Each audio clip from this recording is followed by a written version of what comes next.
আকাশবাণী আগরতলা স্থানীয় সংবাদ পড়ছি শর্মিষ্ঠা গোস্বামী।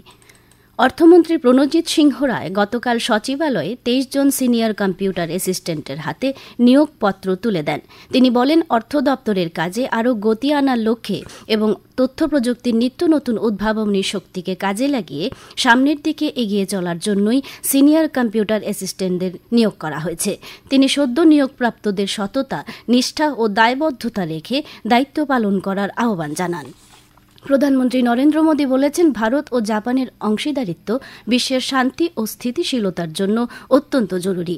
গতকাল টোকিওয়ে জাপানের প্রধানমন্ত্রী শিগেরু ইশিবার সঙ্গে ৫৫ ভারত জাপান বার্ষিক শিখর সম্মেলনে যোগদানের পর এক যৌথ সাংবাদিক সম্মেলনে একথা জানান তিনি। সম্মেলনে উভয় নেতা দ্বিপাক্ষিক সম্পর্কের সমস্ত দিক পর্যালোচনা করেন।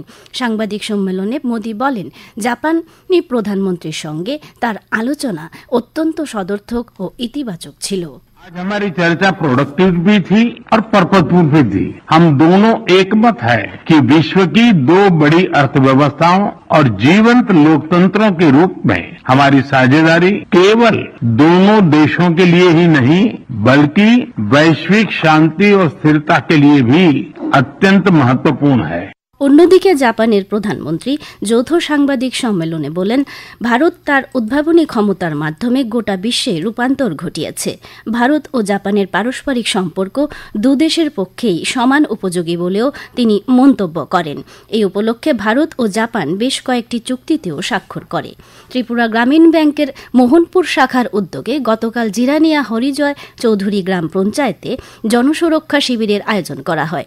শিবিরে ত্রিপুরা গ্রামীণ ব্যাংকের চেয়ারম্যান সত্যেন্দ্র সিং এবং নাবার্ডের ডিজিএম দিগন্ত কুমার দাস প্রধানমন্ত্রী সুরক্ষা বীমা যোজনা, প্রধানমন্ত্রী জীবন জ্যোতি বীমা যোজনা, অটল পেনশন যোজনা এবং প্রধানমন্ত্রী জনধন যোজনা সম্পর্কে ব্যাংক কর্মচারীদের অবহিত করেন এবং প্রকল্পগুলির প্রয়োজনীয়তার উপর আলোকপাত করেন।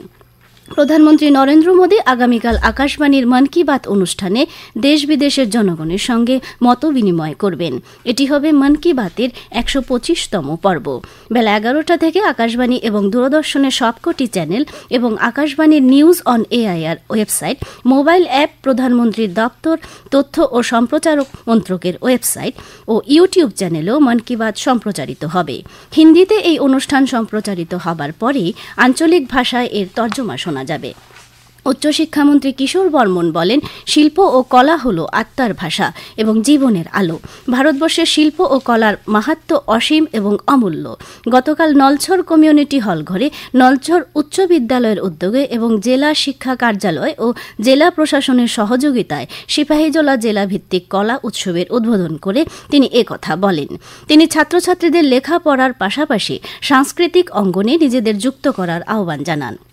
শিল্প ও বাণিজ্য রাষ্ট্রমন্ত্রী বৃষকেতু দেববর্মা গতকাল হেজামারা ব্লকের শানখোলা বাজারে স্টেট ব্যাংক অফ ইন্ডিয়ার শানখোলা শাখার উদ্বোধন করেন। তিনি বলেন, রাজ্য ও কেন্দ্রীয় সরকারের উন্নয়নমূলক কাজের ফলে বিভিন্ন অংশের মানুষ উপকৃত হচ্ছেন। গ্রামীণ এলাকার স্বাস্থ্য ব্যবস্থা, রাস্তাঘাট ইত্যাদির ব্যাপক উন্নতি ঘটেছে।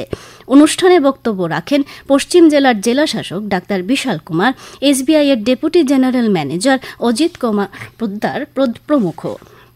পুজোর আগে সীমান্তে নিরাপত্তা জোরদার করার লক্ষ্যে গতকাল সাবরুম থানার বিএসএফ, পুলিশ ও গোয়েন্দা বিভাগের আধিকারিকদের নিয়ে সমন্বয় কমিটির সভা অনুষ্ঠিত হয়। সভায় সীমান্ত চোরাচালান ঠেকানো সহ মহকুমার আইন শৃঙ্খলা পরিস্থিতি স্বাভাবিক রাখার বিষয়ে বিস্তারিত আলোচনা হয়। ধলাই জেলা হাসপাতালের উদ্যোগে এবং জেলা প্রশাসনের তত্ত্বাবধানে 3 দিনব্যাপী বিনামূল্যে চোখের ছানি অপারেশন শিবির গতকাল শেষ হয়েছে।